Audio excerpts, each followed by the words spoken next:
Bismillahirrahmanirrahim. Assalamualaikum warahmatullahi wabarakatuh. Innal hamdalillah nahmaduhu wa nasta'inuhu wa nastaghfiruh wa na'udzu billahi min shururi anfusina wa sayyiati a'malina. May yahdihillahu fala mudilla lahu wa may yudlil fala hadiya lahu. Asyhadu an la ilaha illallah wahdahu la syarika lah wa asyhadu anna Muhammadan abduhu wa rasuluh. Allahumma shalli wa sallim wa barik ala Muhammadin wa ala alihi wa ashabihi wa man tabi'ahum bi ihsanin ila yaumil amma ba'd. Yang ana hormati seluruh ustadzah yang ada di pesantren Imam Bukhari. Alhamdulillah, kita panjatkan puji syukur kepada Allah Subhanahu wa taala atas nikmat yang telah Allah berikan kepada kita. Salawat serta salam semoga tetap tercurah kepada junjungan Nabi kita, Nabi Muhammad SAW, para keluarganya, sahabatnya, dan orang-orang yang tetap istiqomah dengan jalan syariat. Serta anak-anakku, ya, anak panggil anak-anak mungkin gitu ya, karena kurang lebih seusia anak-anak juga begitu ya.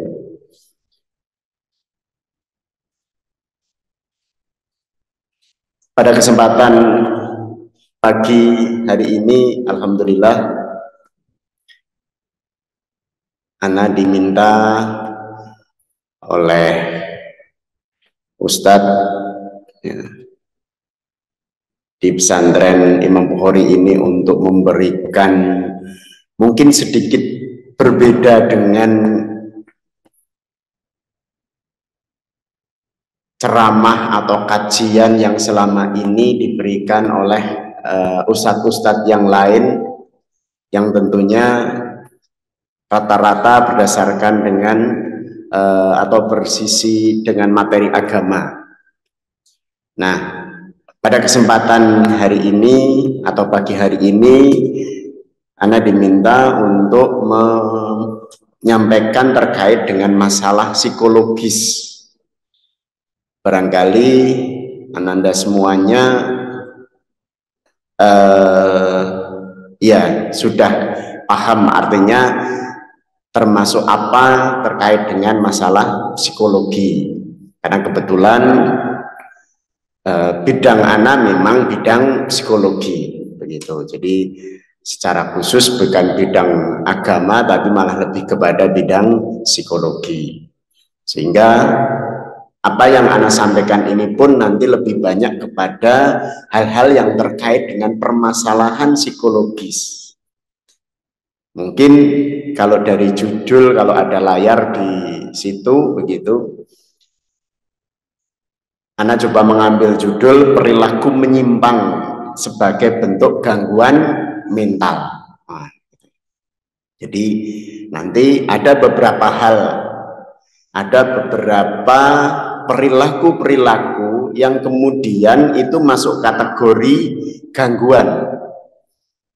Jadi lebih kepada sisi psikologisnya. Nah, khususnya mungkin spesifik pada santri putri, karena barangkali banyak permasalahan pada santri putri begitu ya. Nah, berbeda dengan di santri putra, lebih cuek, lebih bisa ya apa adanya begitu. Tapi kalau di santri putri mungkin akan menjadi sedikit berbeda dari sisi apakah itu interaksinya, dari sisi pergaulannya, dari sisi bahasanya, cara bicara dan sebagainya kadang-kadang menjadi permasalahan. Nah, maka sisi hal yang kemudian barangkali perlu dipahami dan diketahui oleh Ananda semuanya terkait dengan apa itu perilaku menyimpang ya, dan sebagai atau seperti apa sih kemudian bentuk gangguan mental yang terjadi pada diri kita, sehingga kita bisa mengantisipasi, kita bisa, oh ternyata apakah saya terganggu ndak ya. Nah, nanti silahkan juga mungkin dari sini Ananda semuanya sudah punya gambaran, wah saya mau tanya apa nanti, silahkan gitu ya, selama insya Allah nanti waktunya mencukupi gitu. Anak akan menyampaikan sedikit saja materi dan silahkan nanti lebih banyak ketanya jawabnya. Jadi mukadimah ya, awalan ini mungkin akan sudah memberikan gambaran terkait dengan permasalahan yang terjadi pada santri, khususnya pada santri putri. Kita sampai jam berapa, Ustaz? Kita sampai jam berapa? Jam 9.40 ya. Baik. Nah, kita coba definisikan dulu apa itu perilaku menyimpang. Dalam psikologi, ya, kalau kita bicara tentang psikologi, psikologi itu apa sih? Kalau umpamanya di dalam istilah agama ada ilmu nafas, namanya gitu ya. Tapi juga nanti konteksnya akan sedikit berbeda ya. Dalam konteks psikologi, kalau psikologi itu ada perilaku menyimpang. Jadi kalau perilaku menyimpang itu bisa dikatakan sebagai perilaku yang abnormal. Jadi kalau kita bicara tentang normal atau tidak normal, nah gitu ya. Jadi kalau normal itu sesuatu yang wajar, sesuatu yang memang secara umum orang melakukan, dan itu tidak melanggar syariat, tidak melanggar norma agama, tidak melanggar norma masyarakat atau norma aturan-aturan yang memang diberlakukan oleh sebuah lembaga. Artinya itu dikatakan sebagai sesuatu atau perilaku yang normal. Adapun perilaku yang tidak normal, nah, itu bisa dikatakan sebagai perilaku abnormal. Tapi jangan salah ya, mungkin ada rumah makan gitu ya, ada rumah makan yang namanya abnormal. Barangkali ada yang tahu, itu tidak ada kaitannya dengan itu. Gitu ya. Jadi, rumah makannya abnormal, tidak begitu. Tapi konteksnya lebih kepada perilaku manusia. Nah, perilaku manusia, perilaku seseorang yang itu memang dikatakan melanggar ataupun tidak sesuai dengan norma dan sebagainya, itu yang dikatakan abnormal. Nah, kalau di konteksnya abnormal, maka di situ dalam sisi psikologis dikatakan sebagai perilaku yang menyimpang. Nah, perilaku yang menyimpang ini atau perilaku yang abnormal itu akan berkaitan dengan kesehatan mental kita. Mental. Nah, mental itu apa sih? Namanya gitu ya. Kalau ditanyai, mental itu apa? Sering bapaknya orang tua atau ustadz, ustadzah kan gitu ya. Sering mengatakan mamanya, pada saat kalian ada di pesantren maka harus punya mental yang kuat. Gitu ya.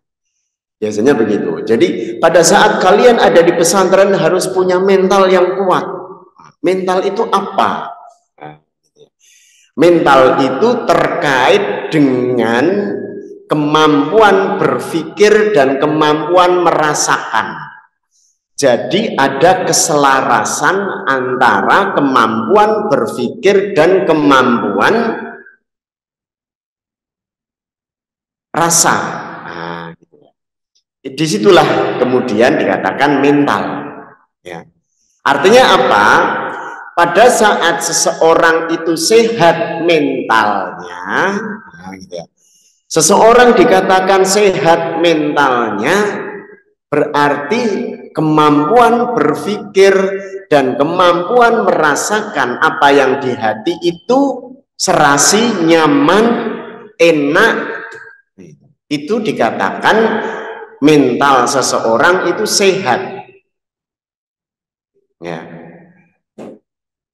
Nah, berarti pada saat seseorang itu dikatakan abnormal atau ada perilaku yang menyimpang, maka ada sisi mental yang tidak sehat.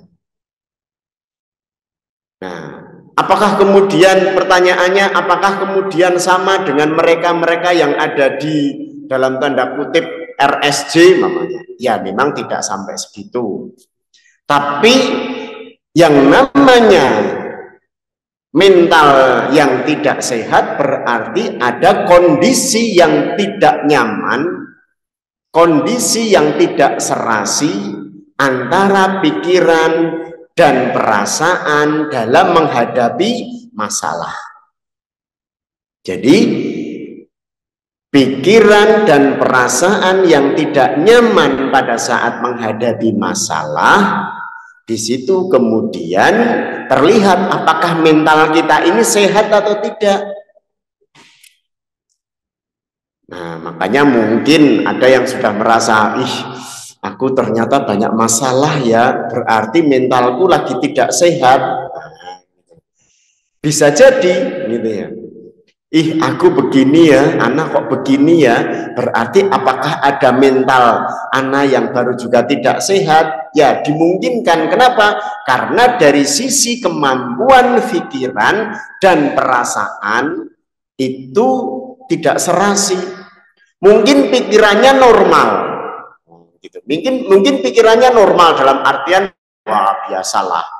Tapi tetap mungkin ada perasaan yang tidak nyaman, perasaan yang tidak enak dan sebagainya. Maka disitulah kemudian menunjukkan bahwa seseorang itu mengalami mental yang tidak sehat. Ini poinnya di sini.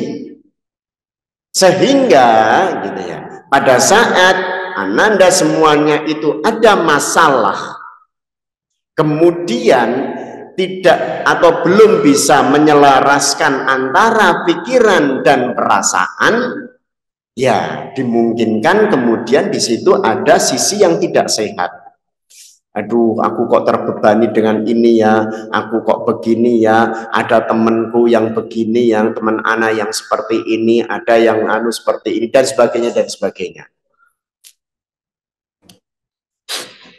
Nah, itu yang kemudian perlu dipahami oleh Ananda semuanya. Jadi, apakah kemudian, apakah kemudian itu dibiarkan saja ada tidak serasian antara mental yang sehat atau mental dan pikiran atau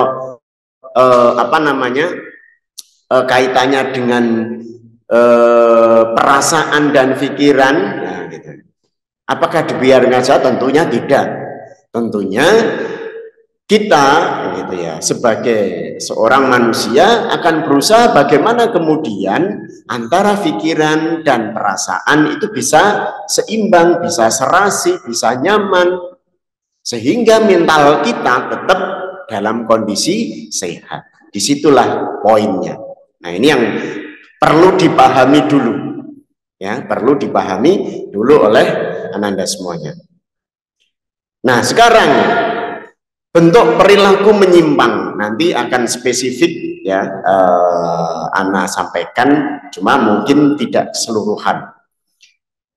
Perilaku menyimpang adalah pemahaman tentang kelainan yang berkaitan dengan masalah kesehatan mental atau psikologis. Jadi tadi sudah Ana sampaikan gitu ya, bahwa perilaku menyimpang itu konteksnya adalah satu kondisi di mana mental kita tidak sehat yang kemudian diikuti dengan apa?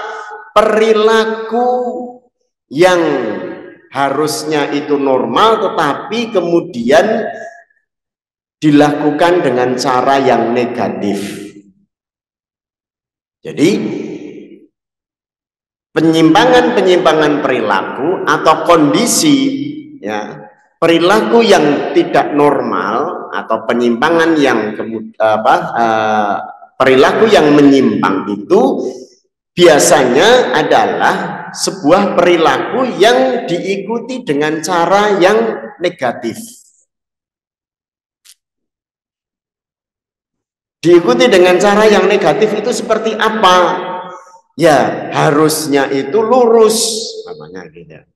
Tapi kadang kemudian memilih sesuatu yang berbeda, memilih perilaku yang berbeda. Nah, ini yang kemudian harus diluruskan kembali. Beberapa perilaku menyimpang, konteksnya yang memang ini kemudian secara syariat jelas gitu ya. Nanti spesifik ada beberapa yang Ana sampaikan. Contoh umpamanya, ini yang naudzubillah tidak boleh terjadi, kecenderungan suka dengan sesama jenis. Ini adalah hal yang dilarang oleh agama, jelas. Nah, artinya apa? Di sini ada sisi yang menyimpang, perilaku yang menyimpang.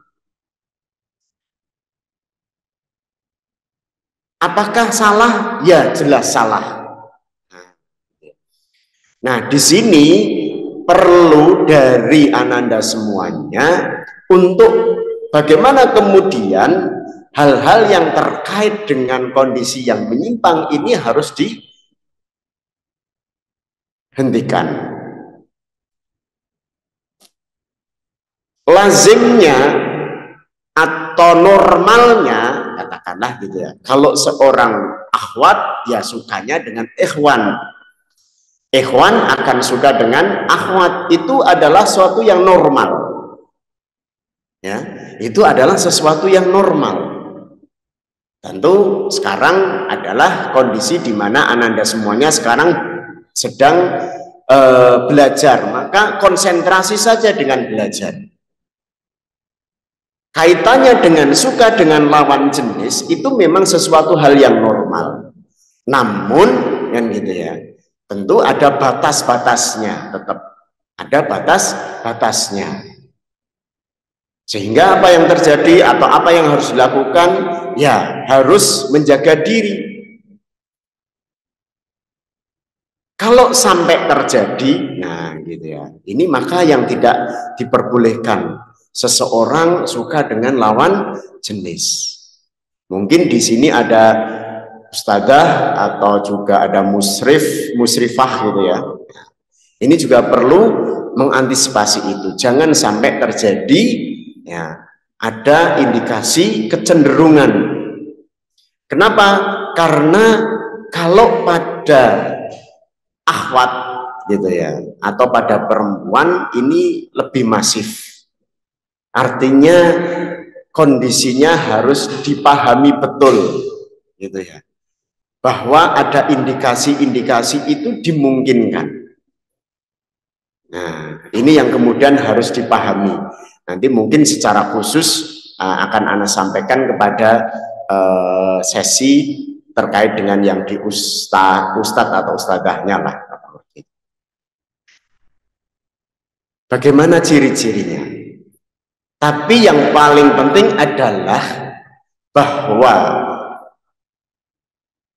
kecenderungan suka dengan lawan jenis adalah kondisi yang normal, dan kalau kecenderungan suka dengan sesama jenis itu kondisi yang tidak normal, dan disitulah namanya penyimpangan.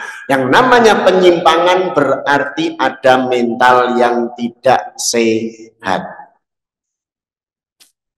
Ya, di situ ada mental yang tidak sehat. Ya, itu salah satu contoh. Kemudian yang berikutnya klepto. Klepto. Apa itu klepto? Klepto ini hampir mirip. Kalau perilakunya sama, yaitu apa? Mencuri. Nah, cuma beda antara mencuri dengan klepto itu konsepnya berbeda. Kenapa ini saya sampaikan? Karena kecenderungannya di beberapa beberapa tempat yang Ana juga menyampaikan itu di santri putri khususnya itu sering terjadi. Apa itu klepto? Klepto itu adalah mengambil barang orang lain, dalam tanda kutip mencuri, namun bukan untuk kebutuhan. Jadi contoh, mengambil kalau anak putri itu mamanya mengambil, entah itu sekedar mamanya kerudung saja. Bukan karena kita tidak punya kerudung, tapi kerudungnya si fulanah itu menarik buat saya, kemudian akan saya ambil karena saya merasa kepingin memiliki itu. Jadi hanya sekedar kepuasan saja. Nah, itu namanya kleptomania. Atau mamanya kalau di santri putri ada ndak bros, mungkin ya semacam bros yang katakanlah ya sekedar lah hiasan lah gitu ya. Yang di situ kemudian ya entah itu bros atau ballpoint lah mamanya, gampangannya ballpoint saja, atau buku mungkin, buku yang unik, yang ini dan sebagainya, yang kemudian ada seseorang yang tertarik untuk memiliki, sehingga sekedar diambil kemudian disimpan dan diaku itu sebagai miliknya. Nah, ini yang namanya klepto. Jadi barangkali kalau istilah santri ada istilah gosop, itu beda lagi gitu. Kalau gosop itu istilah ya, karena mungkin karena Ana juga pernah di pesantren begitu ya. Nah, ini beda ya. Juga ada beberapa mungkin kecenderungan perilaku yang menyimpang. Nah, ini yang kadang-kadang menjadi permasalahan di pesantren, khususnya di pesantren putri ya, di santri putri. Ada gangguan psikologis namanya obsesif kompulsif. Obsesif itu kecenderungan untuk berperilaku, untuk melakukan sesuatu. Kompulsif itu berulang. Jadi obsesif kompulsif itu keinginan kuat seseorang untuk melakukan perilaku yang diulang-ulang. Dan ini menjadi adiksi atau semacam kecanduan gitu ya, sulit untuk dihilangkan. Dalam sebuah penelitian, nah ini biasanya terjadi pada santri putri juga. Nah ini karena ini fokusnya di santri putri. Ada sebuah penelitian yang mengatakan begini, silahkan nanti barangkali dikoreksi diri sendiri gitu ya. Seseorang yang bercermin, kecenderungan bercermin loh ya ini, dalam sehari itu lebih dari 20 kali, berarti ada indikasi gangguan namanya obsesif kompulsif.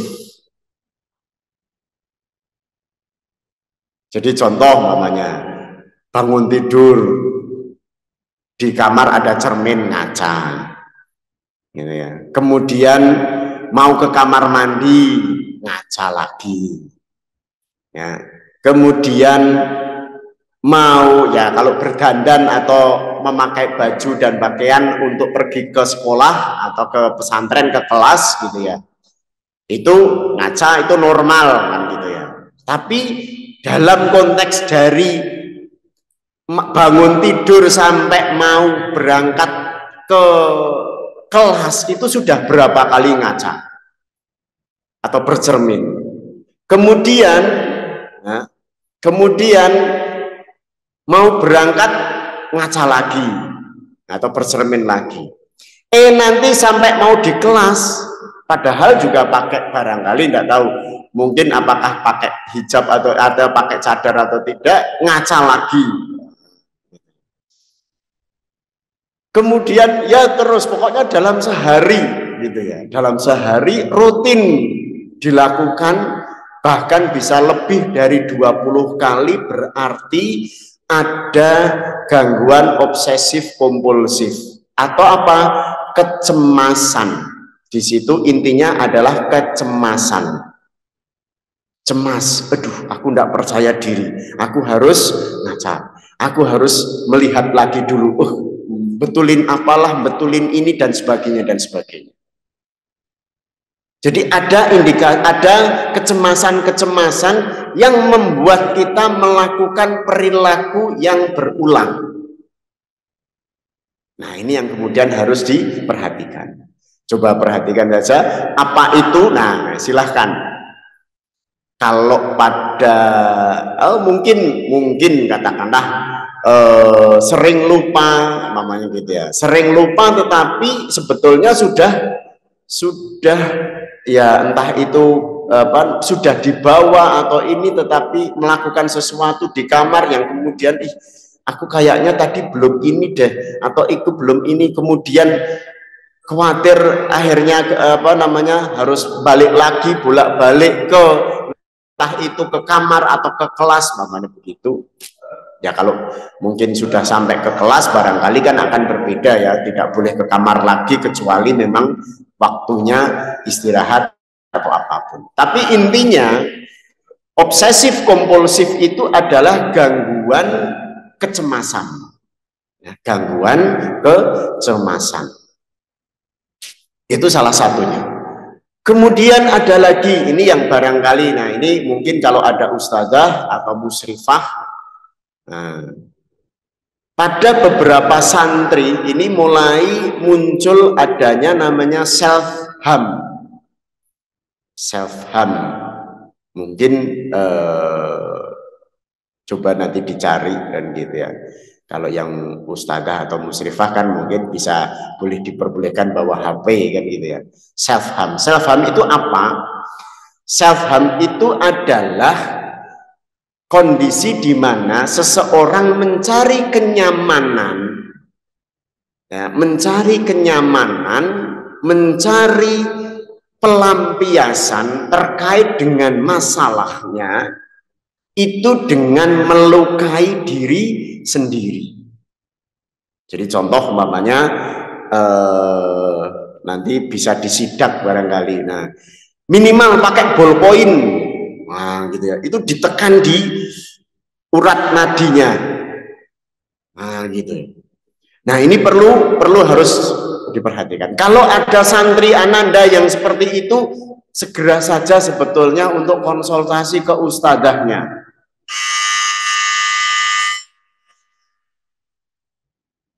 Barangkali ada yang kemudian memang punya masalah gitu ya, segera untuk konsultasi, jangan sampai kemudian berlarut-larut. Kenapa? Karena sekali melakukan itu dan merasa nyaman, maka yang terjadi setiap ada masalah maka pelampiasannya dengan cara seperti itu. Itu adalah perilaku menyimpang, berarti ada kondisi mental yang tidak sehat pada si santri kan gitu ya, pada santriwati ananda yang memang kemudian harus mendapatkan konseling atau nasihat atau apapun itu agar tidak melakukan itu lagi. Nah ini harus diantisipasi ya, harus diantisipasi. Dan apabila memang dari ananda ada yang seperti itu, maka sebaiknya segera konsultasi, jangan sampai itu berlarut-larut ya. Baik. Nah kemudian ini yang akan Ana sampaikan, bullying atau perundungan kalau dalam bahasa Indonesia, cuma barangkali lebih familiar, lebih dikenal dengan istilah bully. Apa itu bullying? Bullying adalah bentuk kekerasan yang dapat dilakukan secara fisik. Jadi kekerasan yang dilakukan secara fisik. Berarti apa? Apakah mulai dari mencubit, menjambak, kalau orang anak perempuan kan gitu ya. Anak perempuan kan kalau ada fisik biasanya kaitannya dengan menjambak atau kemudian memukul atau apapun itu. yang sifatnya fisik. Verbal itu berarti dengan cara bicara, dengan suara dengan kalimat, dengan kata-kata, itu verbal. Non-verbal itu berarti isyarat, bisa dikatakan isyarat, umpamanya menjulurkan telunjuk jari tengahnya, umpamanya gitu ya. Istilahnya kalau dengan kode tertentu. Jadi kalau anak perempuan kan kecenderungannya begitu, bukan mengepalkan tangan atau mamanya ih kamu begini, wah gitu ya. Ih, nah, itu tidak begitu, biasanya lebih kepada menjulurkan. Nah, itu namanya bully. Atau kan gitu ya, dengan media teknologi informasi dan komunikasi untuk melemahkan orang lain. Jadi kalau di rumah bapaknya pas pegang HP kemudian melakukan kata-kata yang itu tidak pantas dan sebagainya kepada orang lain, maka di situ dikatakan sebagai bully atau perundungan. Untuk apa? Untuk melemahkan mental orang lain. Nah, ini yang kemudian harus diperhatikan. Sebetulnya siapa yang sakit? Nah, sebetulnya siapa yang sakit, pelaku bully atau yang dibully? Nah, gitu ya. Jadi dalam konteks psikologis, nah, gitu, nanti kita akan tahu yang sakit mentalnya, yang tidak sehat mentalnya itu yang melakukan bully atau yang dibully. Nah, yang perlu diketahui adalah bully biasanya itu untuk membuat seseorang, atau dimaksudkan untuk membuat seseorang itu menjadi lemah. Menjadi lemah. Dia merasa, karena dibully, mamanya gitu ya, biar lemah kan begitu ya. Nah, kalau dari sisi pembulinya, biasanya pelaku bully itu ingin diakui eksistensinya.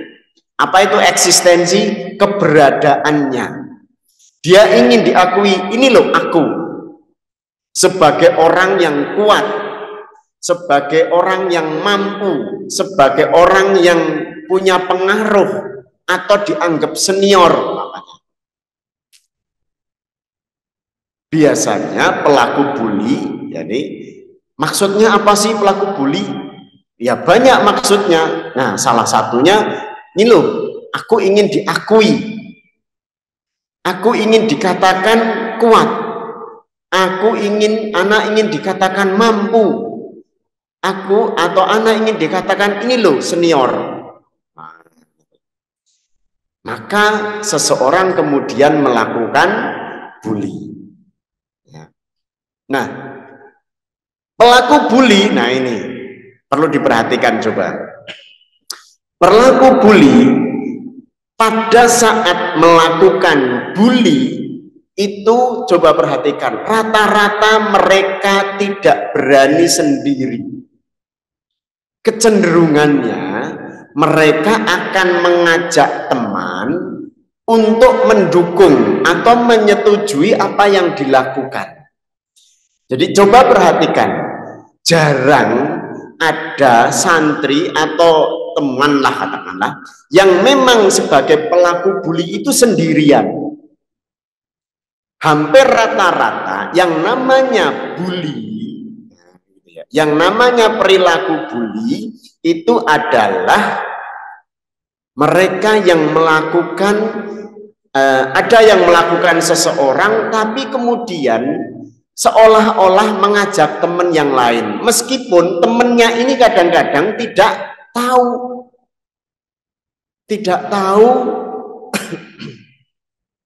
diajak oleh teman itu, si fulanah mamanya gitu ya, untuk membuli temennya. Kadang-kadang malah tidak tahu, tapi si pelaku bully ini pinter, dia akan mengajak temannya meskipun hanya sekedar yuk tak ajak yuk gitu ya. Ngapain? Yang penting ikut anak. Nah, tahu-tahu dia kemudian membuli temannya. Nah, inilah yang kemudian harus dibedakan. Harus dibedakan antara bercanda dengan membuli. Ya, yang harus dibedakan antara bercanda dengan membuli. Ada sisi di mana mungkin teman bercanda, ada sisi di mana teman itu mungkin memang membuli. Makanya kalau seseorang itu membuli, itu hampir rata-rata dia akan mencari teman, mencari orang lain, kan gitu ya, maksudnya mengajak teman untuk bersama-sama, meskipun teman ini tidak tahu, hanya sekedar diajak, ayo ikut Ana, mau kemana? Pokoknya Ana mau ketemu sama seseorang, tak ajak yuk. Nah, tahu-tahu di situ si teman yang ngajak tadi membuli temennya. Padahal teman yang diajak tidak tahu, kenapa kamu kok begitu? Makanya gitu ya. Ya dia itu orangnya ini. Nah, ini kemudian terprovokasi, akhirnya ikut membuli. Ini yang sering terjadi. Tapi kalau hanya sekedar bercanda, nah ini. Kalau hanya sekedar bercanda, maka akan menjadi berbeda. Berbedanya apa? Ya biasanya hanya sekedar, kamu gimana sih? Oh kamu itu loh kok begini, gitu. Jadi sekedar bercanda dan itu ketemu satu hadap-hadapan atau hanya satu orang gitu ya. Kenapa? Karena biasanya pembuli ini kalau yang memang benar-benar membuli itu apa? Dia ingin menutupi kelemahan. Perhatikan ini. Pelaku bully itu biasanya ingin menutupi kelemahannya dengan cara membuli, maka dia akan terlihat punya power, punya kekuatan, punya kemampuan, mau dianggap senior atau eksistensi keberadaannya diakui dan sebagainya. Itu sejatinya adalah untuk menutupi kelemahannya. Jadi pelaku bully itu hanya ingin menutupi kelemahannya, sehingga gitu ya, dengan kelemahannya itu dia akan melakukan perilaku bully atau perundungan tadi. Nah, ini yang kemudian harus diperhatikan. Artinya apa? Nah, gitu ya.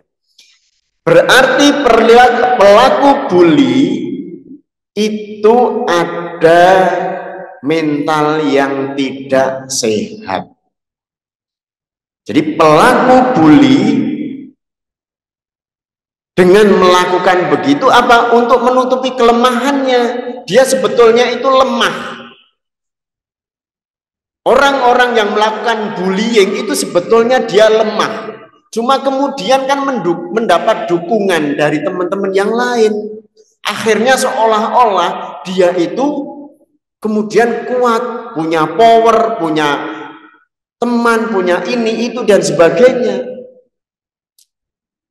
Nah, ini yang kemudian seolah-olah, wah, kalau berani sama mereka, seolah-olah kemudian saya terintimidasi, saya ditekan, saya ini, itu, dan sebagainya, dan sebagainya. Nah, ini yang kemudian sering terjadi seperti, padahal sebetulnya awalnya hanya satu orang. Perhatikan saja, ini mungkin biasanya, nah ini, khususnya santriwati. Yang paling sering adalah ananda itu geng-gengan, kalau bahasa apa namanya, istilahnya bahasa ngelompok gitu ya, itu anti itu ngegeng, aku ngegeng sama ini, aku ngegeng sama ini, aku ngegeng sama ini. Ya memang cocok ngegeng untuk dalam tanda kutip, oh saya cocok dengan si fulana, oh enggak ada masalah gitu ya, selama itu adalah baik. Tapi perhatikan, kalau kemudian berkelompok antara satu teman, kelompok satu dengan kelompok yang lain, atau bahkan dengan kelompok itu dimaksudkan untuk membuli temennya, berarti itu sisi negatif. Perilaku menyimpang berarti ada mental yang tidak sehat. Perhatikan ini. Artinya apa? Yang tadinya hanya satu orang, ya kan? Kemudian terpengaruh ada dua, nanti ada yang terpengaruh lagi nambah 3, terpengaruh lagi ada 4, 5 dan seterusnya. Yang tadinya mental yang tidak sehat hanya satu orang, tapi menular menjadi beberapa orang, terprovokasi, ya, terprovokasi. Oh iya, ternyata memang fulanah itu bla bla bla bla bla bla. Oh iya, ini anu. Pas ketemu nanti ada yang berdua, wih kamu itu loh begini begini begini. Wih kamu itu loh. Pokoknya ini anu dan sebagainya dan sebagainya.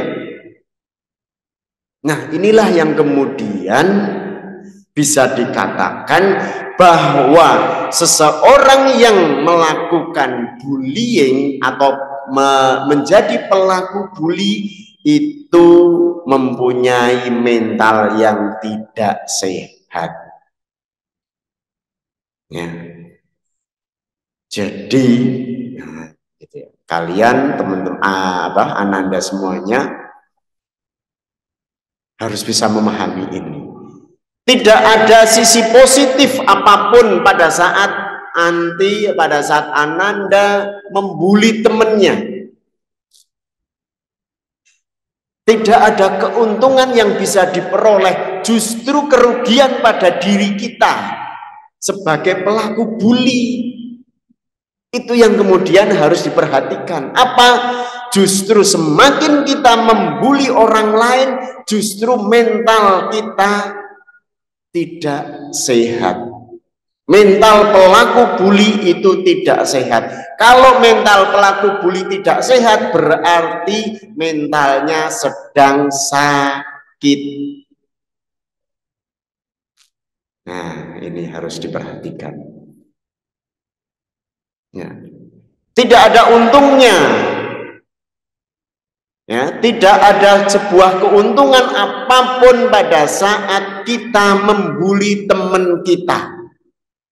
Apalagi bersama-sama membuli. Meskipun teman kita ini punya perilaku yang mungkin tidak baik.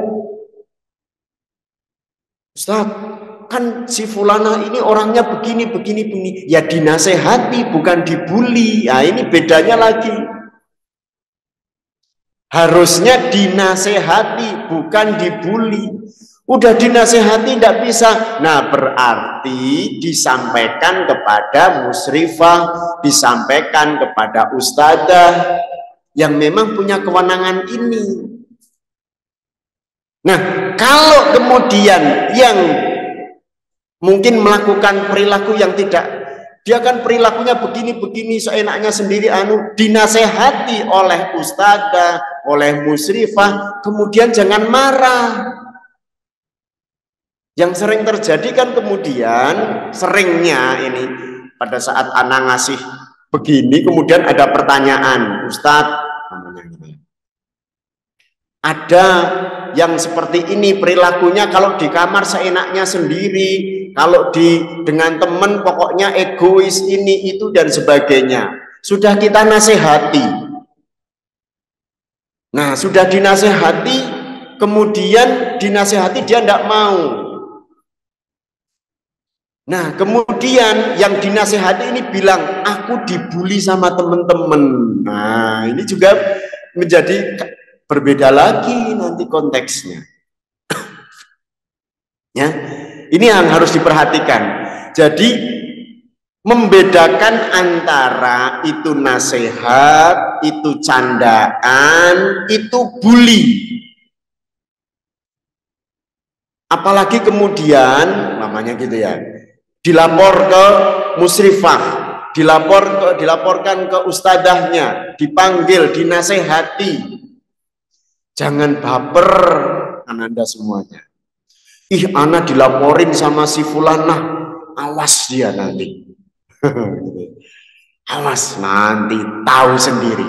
Nanti anak ngomong sama temen, caranya nanti ini tadi yang tadi dilaporin karena merasa bahwa dia berperilaku kurang baik di kamar, egois, seenaknya sendiri, semaunya sendiri, begitu dinasehatin, ngancem yang laporin. Nah, ngancem yang laporin, ih awas si fulanah ini ngelaporin anak. Nah, nanti akhirnya apa? Yang dilaporin tadi gitu ya, kemudian nyari orang, ih si fulanah itu loh orangnya suka ngadu-ngadu, padahal enggak bener loh, ini itu anu dan sebagainya. Nah akhirnya kemudian ketemu, ih orang tukang inilah, anulah ini, dan nah akhirnya terjadi proses pembulian. Kalau begitu, yang tadinya adalah amar ma'ruf nahi mungkar, ingin menasehati, namun akhirnya malah justru terjadi pembulian. Ya, ini diperhatikan. Siapapun itu, ya, pamannya Ananda dinasehati sama temen, oh ya, anak begitu ya, oh ya, afan, insya Allah anak perbaiki deh. Jangan kemudian, anti urusan apa sih? Ini kan urusan anak sendiri. Nah, gitu ya. Jangan begitu juga gitu. Kalau orang gitu ya, orang akan istilahnya kita itu akan tahu kesalahan kita, kekurangan kita. Siapa yang melihat? Ya orang lain. Kita ini gitu ya, akan bisa memperbaiki diri pada saat dinasehati orang lain. Tidak ada seseorang yang sempurna.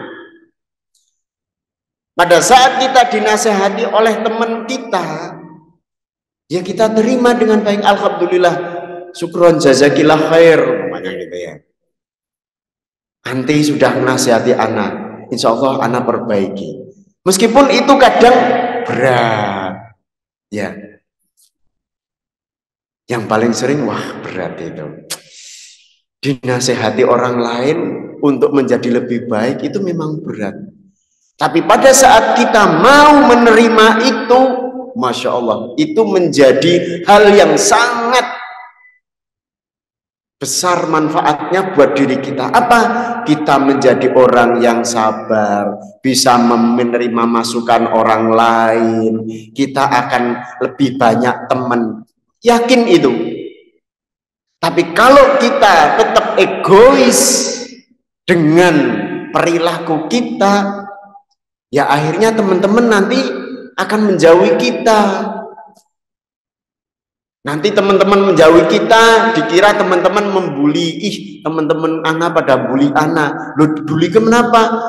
Tidak ada yang mau sama anak bergaul. Nah, lagi salah lagi, gitu ya. Maka marilah Anda semuanya untuk introspeksi diri bahwa apa yang kita lakukan, perilaku yang kita lakukan itu tidak sempurna. Tetap akan ada sisi-sisi di mana kesalahan, kelemahan, keegoisan kita itu tetap akan ada. Maka kalau ada teman, termasuk katakanlah mungkin ya kalau musrifah atau ustadzah yang nasihati mungkin karena faktor posisi gitu ya. Justru kalau ada teman yang mau menasehati, alhamdulillah, bersyukurlah, karena nanti akan mendapatkan teman yang lebih banyak dari itu.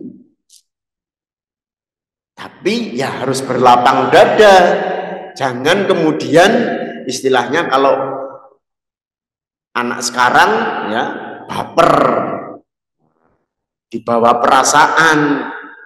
Alah, ana dikatain begini, alah si fulana ngatain ana begini, ini itu dan sebagainya. Nah, jangan sampai terjadi seperti itu. Kembali lagi bahwa pada saat kita kemudian ternyata melakukan bully kepada orang lain, disitulah mental kita tidak sehat. Artinya kalau mental kita tidak sehat, berarti mental kita sedang sakit. Nanti akan terjadi stres, kemudian depresi. Bisa saja yang depresi itu tidak hanya orang yang kita bully. Yang depresi tidak hanya atau stres itu tidak hanya yang menjadi yang dibully, tetapi bisa jadi justru pelaku bully itu pun juga stres. Depresi itu sangat mungkin. Kenapa? Karena kalau yang dibully itu kan dampak dari perilaku karena dibulinya, sehingga teman kita itu kemudian menjadi stres, merasa dibully ini dan sebagainya. Tapi kita yang membuli kan merasa, ih, anak kan sehat-sehat saja, namanya gitu ya, sehat-sehat saja. Enggak, anti juga stres itu lagian, sakit mentalnya. Ya. Nah, inilah yang kemudian harus diperhatikan. Nah, ini bentuk kekerasannya, bisa kekerasan fisik, kekerasan psikis, psikologis ya, tadi sudah Ana sampaikan, perundungan, diskriminasi, toleransi, dan kekerasan yang lain. Nah, dampaknya apa? Tadi sudah Ana sampaikan, perilaku menyimpang ditandai adanya masalah kesehatan mental. Yaitu apa? Ditunjukkan dengan perilaku menyimpang. Apapun itu perilakunya. Seperti yang sudah Ana contohkan di awal, ada klepto, ada kecenderungan LGBT, ya, suka dengan sesama. Ini juga menyimpang. Kemudian pornografi atau juga bullying. Nah, perilaku menyimpang ini akan memunculkan adanya gangguan mental. Gangguan mental berarti pikiran, perasaan itu tidak sinkron, tidak nyambung, tidak nyaman. Pikirannya mungkin tidak ada masalah, tapi perasaannya tidak bisa dibohongi. Perasaannya tetap merasa tidak nyaman. Kalau Ustadz Ana pernah ngobrol dengan atau konseling dengan baik itu santriwati ataupun juga sang santri putra yang memang menjadi pelaku bully, didapatkan bahwa pelaku bully pikirannya mungkin normal, tapi hati, perasaan biasanya ada masalah. Perasaan itu berarti tidak sehat. Nah, akibatnya apa? Di situ akan mengganggu pikiran dan perilaku baik untuk masa sekarang maupun masa depan. Ini yang harus diperhatikan Anda semuanya. Ya. Jadi jangan sampai gitu ya. Awalnya hanya sekedar tadi dinasehati. Karena mungkin ada di antara anti, ada yang di kamar itu orangnya egois, semaunya sendiri, tidak mau ikut bersih-bersih, ya, gitu ya. Karena kenapa? Kok Ustadz tahu Ustadz? Yang gitu. Ya, Ana juga pernah jadi guru BK di pesantren, ya, gitu ya. Kemudian sekarang ini juga anak-anak yang nomor 3 dan nomor 4 juga di pesantren, tahu, gitu ya. Kemudian ada yang seenaknya sendiri, diajak begini untuk kerjasama, bersihkan kamar atau apapun itu. nggak mau, malas dan sebagainya. Nah, kemudian dijauhi sama teman-teman, mamanya dijauhi sama teman-teman, kemudian dia mengatakan, ih, anak dibully sama teman-teman. Nah, gitu ya. Padahal sudah dinasehatin mamanya. Nah, akhirnya karena merasa dibully, kemudian mempengaruhi yang lain, akhirnya bully yang lain. Nah, itu terus akan terjadi begitu. Selama kita, gitu ya, tidak mau membuka pikiran dan perasaan kita, gitu ya, untuk kemudian apakah itu menerima masukan orang lain, apakah itu menerima nasihat orang lain, ustadzah, musyrifah, atau teman kita. Atau kemudian kalau memang kita merasa ada yang kurang, kemudian kita bisa ngobrol dengan teman, Bu Ana dikasih nasihat. Wah, kira-kira begitu. Ada yang seperti itu?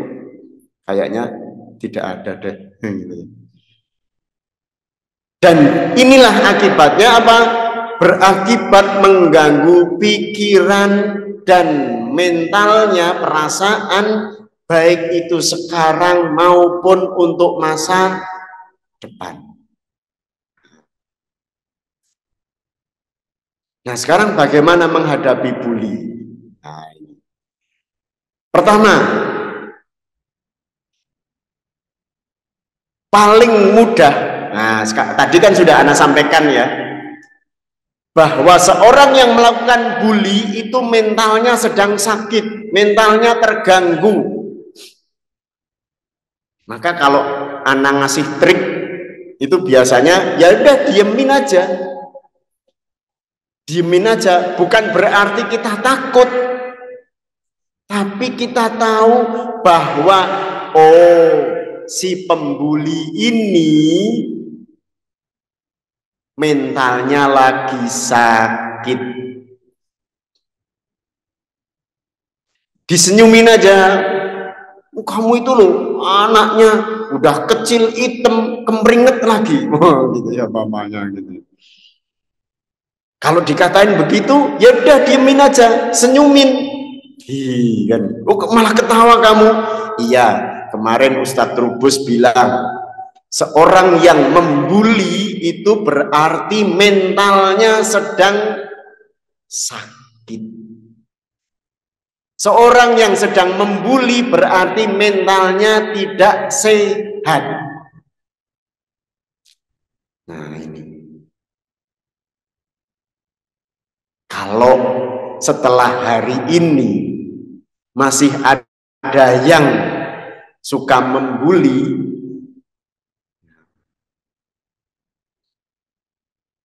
berarti mentalnya sedang sakit.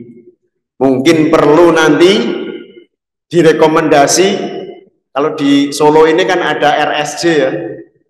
Gitu.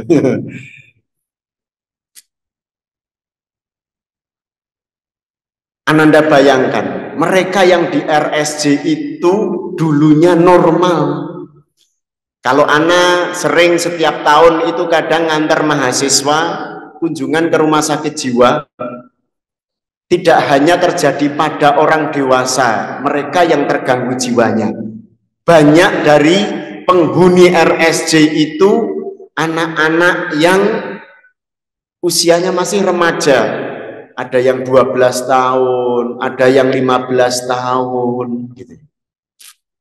Kenapa mereka seperti itu? Karena mental mereka sakit, terganggu jiwanya. Maka mulai hari ini, nah gitu ya. Kalau kemarin mungkin ada yang secara syariat tidak boleh karena dolim ini anu dan sebagainya, ya. Tapi mungkin kan tidak mikir, tidak sampai kepada, wah kan ya sekali-sekali bully kan boleh, nah gitu ya. Tapi sekarang, nah pada saat anti membuli temennya, berarti anti Ananda itu mentalnya sedang sakit, mentalnya sedang tidak sehat. Karena apa? Ingin menutupi kelemahan, ingin dianggap senior, ingin ini, itu, dan sebagainya. Nah, maka kalau Ananda, nah ini pesannya, untuk yang dibully, nah sekarang gitu ya, untuk yang anti, Ananda dibully, kalau dibully, senyum aja. Mau dikatakan apapun itu, santai, jangan baper, diemin aja, bukan berarti takut namanya, tapi disenyumin. Kemudian apa? Oh, yang sedang membuli anak ini mentalnya sedang sakit. Oh, yang sedang membuli anak mentalnya tidak sehat. Itu yang pertama. Tapi kalau anti berani bicara, lebih katakan aja bicara. Tidak usah begitulah. Kalau bicara yang baik saja, jangan berkata yang buruk. Karena berkata yang buruk itu perilaku yang dolim. Itu nanti akan masuk ke syariat.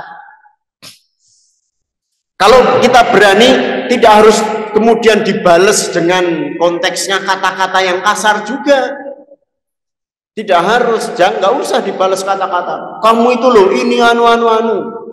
Anti juga begitu, orangnya begini, nggak usah. Katakan saja. Anti bilang begitu berarti anti bicara buruk. Kalaupun anak iya, oke, baik, nasihati anak dengan baik. Karena kalau anti mengatakan begitu, berarti anti berkata dolim. Tahu hukumnya, syariatnya, dan sebagainya. Nah, ini yang harus dipahami. Jadi, bagaimana kemudian kita menghadapi pembuli? Pertama, diamkan saja.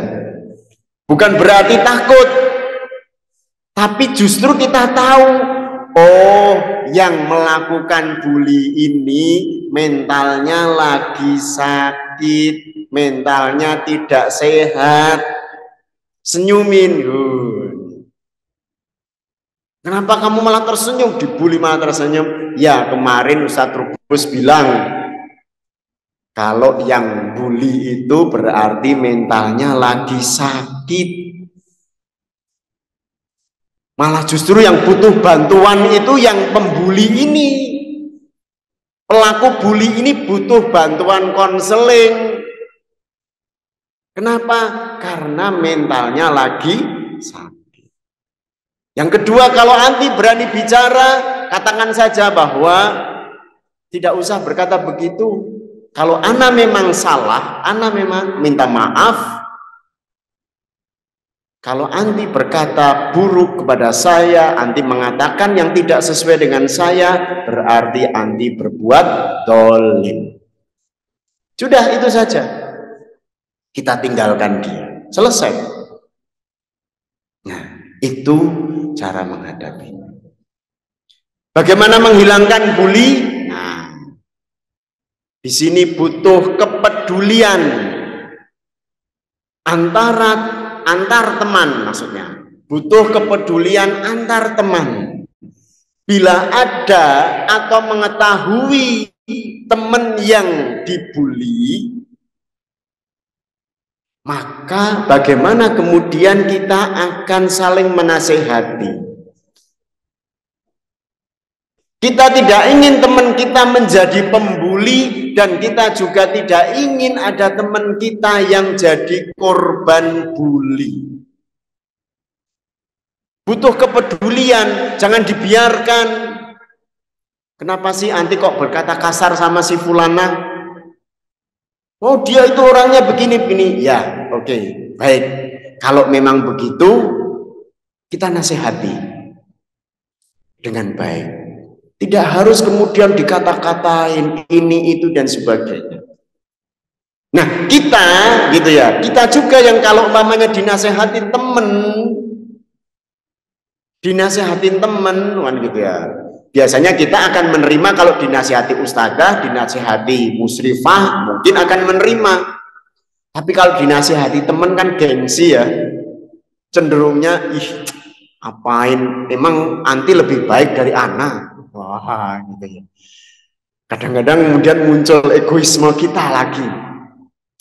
Alah, sok. Wah. Biasanya. Alah, dan sebagainya. Tidak usah baper pada saat kita dinasehati. Justru kalau kita mau menerima dan istilahnya itu berani mengkoreksi diri sendiri, itu lebih baik. Kita akan menjadi orang yang bisa selalu memperbaiki diri kita. Nah, yang kedua, konsultasi. Ya, konsultasi kepada ustadzah terkait perilaku bully dan sebagainya. Ini yang juga harus diperhatikan. Sehingga apa? Sehingga pada saat anti semuanya begitu ya. Ada yang merasa dibully, tidak apa-apa konsultasi ustadzah, anak kok dikatakan begini, apa memang anak salah? Nah, nanti akan saling dinasehati antara yang melakukan bully maupun yang dibully. Sehingga tidak terjadi lagi. Maka disinilah kepedulian antar teman dibutuhkan. Tidak egoisme. Teman-teman, ananda semuanya itu sekarang ada di sebuah pesantren, di satu asrama, senasib. Nasibnya apa? Menuntut ilmu bersama-sama. Nah, ini yang harus diperhatikan. Ya. Dari sinilah maka anak pesan kepada anti semuanya, mulai hari ini setelah ini tidak ada lagi perilaku bully. Baik itu pembuli maupun yang dibully. Nah, mungkin itu sedikit yang bisa Ana sampaikan. Silahkan kalau dari anti semuanya ada yang mau bertanya, silahkan ditulis. Bisa kan tadi mungkin sudah disampaikan Ustadz Ardin, ditulis. Tidak usah pakai nama. Tidak usah pakai nama biar nanti tidak tahu siapa yang menulis gitu ya. Saya kira itu yang bisa Anda sampaikan. Seperti itu, mudah-mudahan apa yang Anda sampaikan ini bisa memberikan nasihat kepada Ananda semuanya untuk menjadi lebih baik lagi di pesantren ini dan bisa mengikuti semua pembelajaran dengan baik dan tentunya tidak mempunyai perilaku yang menyimpang agar mentalnya tidak sehat, ya gitu ya. Dan harapannya juga kalian akan mempunyai mental yang sehat dengan tidak melakukan perilaku yang menyimpang. Ana akhiri, Assalamualaikum warahmatullahi wabarakatuh.